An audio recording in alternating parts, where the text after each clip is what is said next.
Allyson Felix has had a tough summer clouded by an ankle injury and doubts. But she tried to put that behind her now.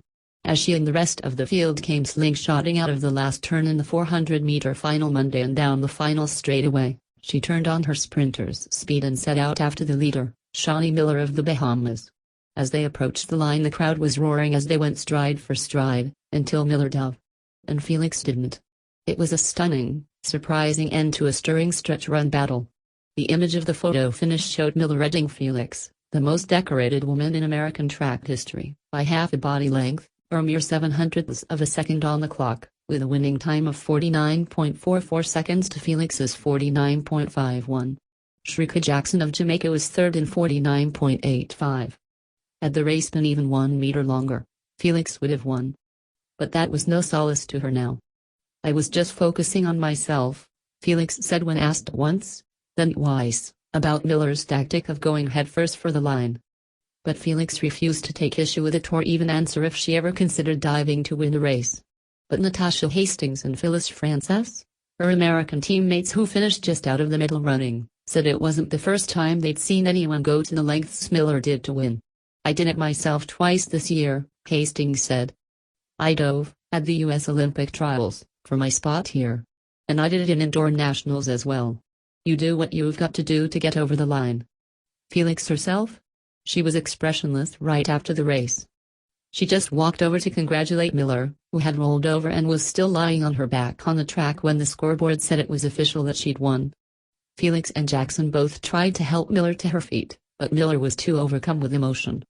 She just kept lying there, staring at the night sky. She pulled off one shoe, then the other. She covered her face with both hands again as if she couldn't believe she had won. Felix finally sat down on the track too, riding out the pain and disappointment. "I gave it everything I had," she said when she finally came to the media area beneath the Olympic Stadium grandstand more than 40 minutes after the race. "It's deeply disappointing. I'm a competitor." She was still teary-eyed as she struggled to talk about what happened. Felix had been in the race to get healthy enough to even make the U.S. team for Rio since mid-April, when she tore ligaments in her ankle during a medicine ball workout. She has been a sprint star since the age of 15 and ran the 100 and 200 at the London Games, winning gold in the latter. But a few years ago, she started to seriously embrace the idea of chasing the 200-400 double here instead, something she'd never done. She said she believed she had untapped potential at the longer distance. Retired American track great Michael Johnson, the last man to pull off the 200-400 double at the Games, had urged her to try it too. Then in January, Felix's coach, Bobby Kersey, petitioned the IAAF, the international governing body for track and field, to tweak the Rio schedule to be more accommodating to Felix's attempt.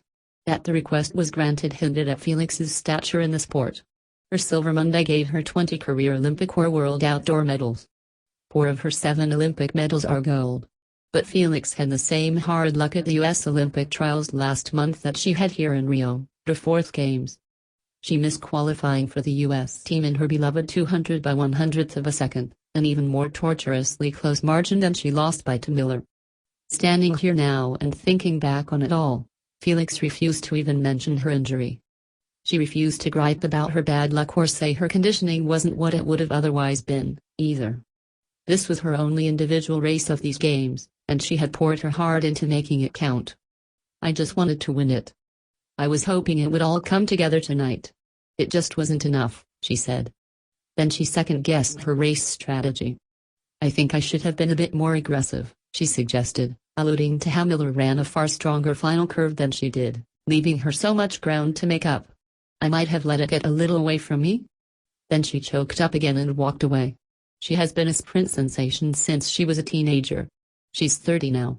She knows as well as anybody that infinitesimally small margins define this sport. 0.07 of a second is nothing at all, really. Just the sort of margin that can keep you up at night for years.